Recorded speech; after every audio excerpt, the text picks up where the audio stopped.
Good morning बच्चों। तो आज हम आपको व्यक्तिगत पत्र में बधाई पत्र और सांत्वना पत्र सिखाएंगे। बच्चों सिर्फ हम इसको सीख रहे हैं, आपको ये अपनी नोटबुक पर नहीं लिखने हैं। कल मैंने आपको जो पत्र लिखवाए थे नोटबुक पर, आपको वही प्रिपेयर करने हैं और याद भी करने हैं। सिर्फ हम इनको सीखने के लिए पढ़ रहे हैं। तो कल मैंने जो आपको पत्र लिखवाए थे, पिता को पत्र और मित्र को पत्र, वो आपको याद भी करने हैं।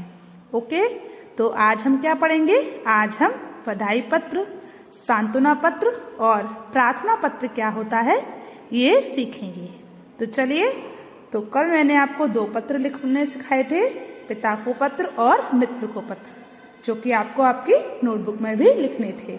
पर आज मैं जो आपको बधाई पत्र और सांत्वना पत्र सिखा रही हूँ वो आपको नोटबुक पर नहीं लिखने हैं, सिर्फ रीड करना है और समझना है।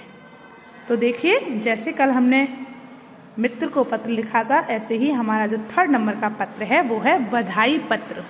मतलब जब हम किसी को बधाई देते हैं, जैसे आप जब पास हो जाते हो, पास आउट करते हो, तो आपको हम कॉन्ग्रेचुलेशन बधाई देते हैं, या किसी की शादी होती है तो हम उसको बधाई देते हैं, किसी को हम जन्मदिन की बधाई देते हैं, तो उसी के बारे में ये पत्र लिखा जाता है। जैसे मैं अपने एक मित्र को पत्र लिख रही हूँ जिसका नाम है हरवेश। क्या है? हरवेश। तो सबसे पहले आपको पता है क्या करना होता है, हमें पता लिखना होता है। क्या लिखना होता है? अपना पता लिखना होता है, ठीक है। उसके बाद हमें अपने मित्र का नाम लिखना होता है जिसे हम पत्र लिख रहे हैं।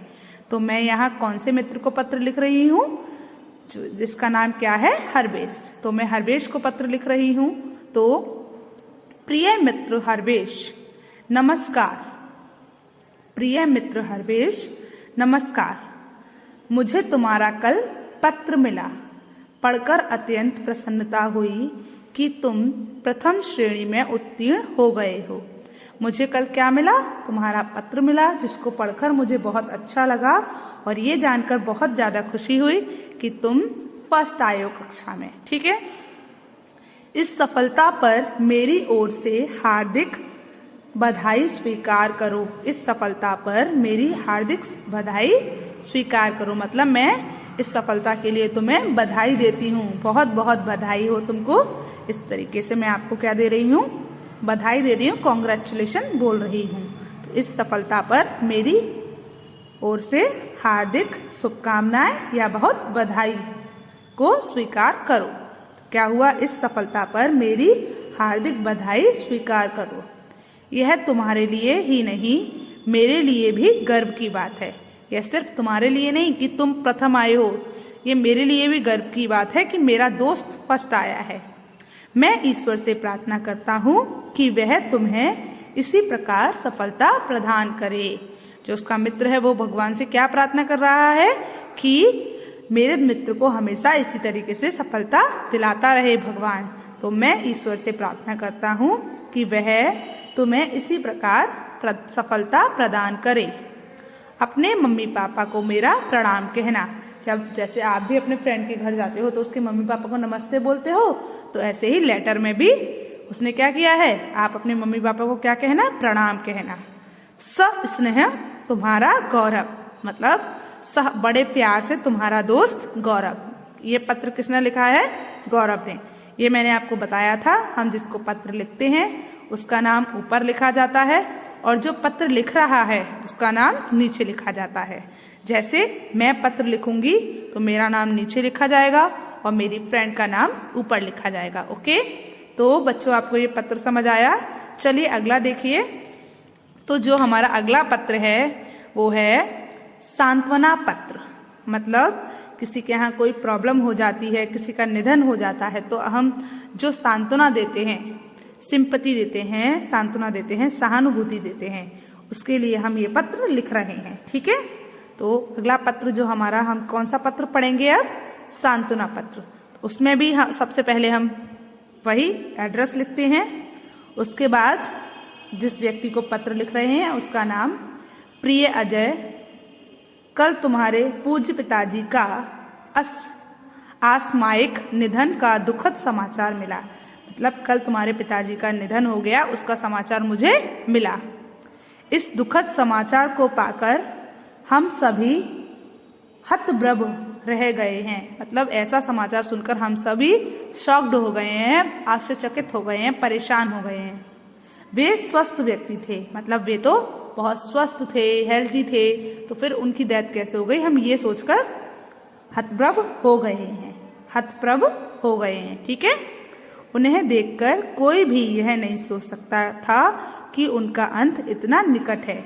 जब कोई उनको देखता था तो किसी के मन में कभी भी ये ख्याल नहीं आता था कि उनका अंत, मतलब उनकी डेथ इतनी जल्दी हो जाएगी, उनका निधन इतनी जल्दी हो जाएगा। ठीक है। उन्हें देखकर यह कोई नहीं सोच सकता था कि उनका अंत इतना निकट है। किंतु अब आगे देखते हैं, आगे क्या है। किंतु ईश्वर की इच्छा के आगे किसी का वश नहीं चलता, लेकिन जो भगवान की इच्छा होती है उसके आगे किसी का वश नहीं चलता। जो होना होता है वही होता है। यह शोक की घड़ी है। ईश्वर तुम्हें अपूर्णीय क्षति को सहन करने की शक्ति दे। मतलब भगवान आपको इतनी शक्ति दें कि आपके साथ जो हादसा हुआ है आप उसको सहन कर पाओ। ठीक है। और दिवंगत आत्मा को शांति प्रदान करें। और जिनकी डेथ हुई है, जिनकी मृत्यु हो गई है, उनको भगवान, उनकी आत्मा को भगवान क्या दे, शांति दे। ठीक है। इस दुखद घड़ी में हम सभी तुम्हारे साथ हैं और इस दुख के समय में हम सभी क्या हैं, आपके साथ हैं। तो बच्चों, आपको पता चला कि हम व्यक्तिगत पत्र कैसे लिखते हैं। जैसे हमने कितने पत्र पढ़े हैं, मित्र को पत्र, पिता को पत्र, बधाई पत्र और सांत्वना पत्र। तो बच्चों, आपको 2 पत्र जो आपको मैंने कल लिखने को दिए थे वो आपको अपनी नोटबुक में लिखने भी थे और याद भी करने थे। और आज जो पत्र 2 मैंने समझाए हैं वो आपको अपनी नोटबुक पर नहीं लिखने हैं। अब जो मैं आगे करा रही हूँ उस पर ध्यान दीजिए। तो अगला जो है, देखिए अब हम क्या पढ़ने वाले हैं, अब हम प्रार्थना पत्र पढ़ने वाले हैं। अब हम क्या पढ़ने वाले हैं बच्चों, अब हम प्रार्थना पत्र पढ़ने वाले हैं। तो प्रार्थना पत्र आपका क्या है, अवकाश के लिए। ये आपने पहले भी पढ़ा हुआ है कि हम छुट्टियों के लिए, अवकाश के लिए प्रार्थना पत्र कैसे लिखते हैं। ठीक है। तो आप वैसे तो जानते ही हैं, फिर भी मैं आपको पढ़ना सिखा रही हूँ। और आपको बच्चों ये अवकाश के लिए प्रार्थना पत्र अपनी हिंदी ग्रामर की फेयर नोटबुक में लिखना है। ओके।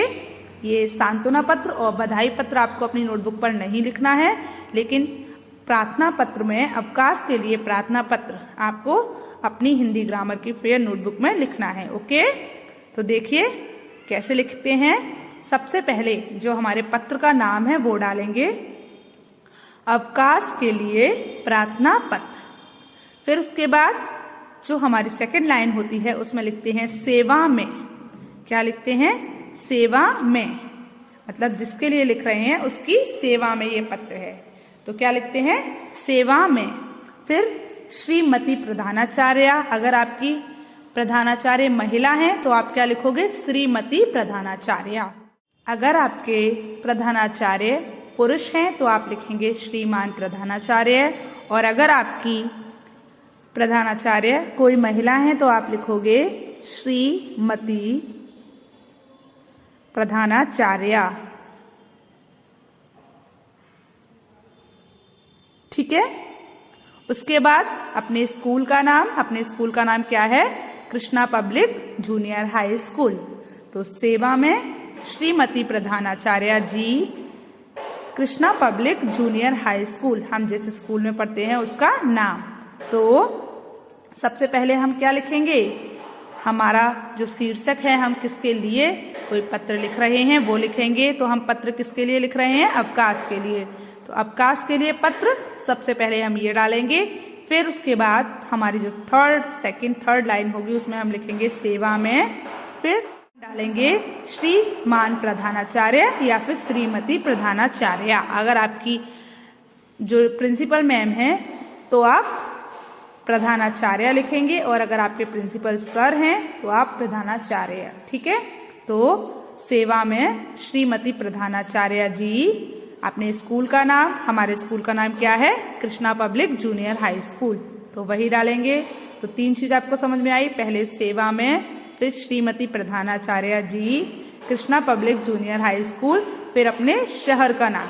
तो अपने शहर का नाम क्या है? फिरोजाबाद।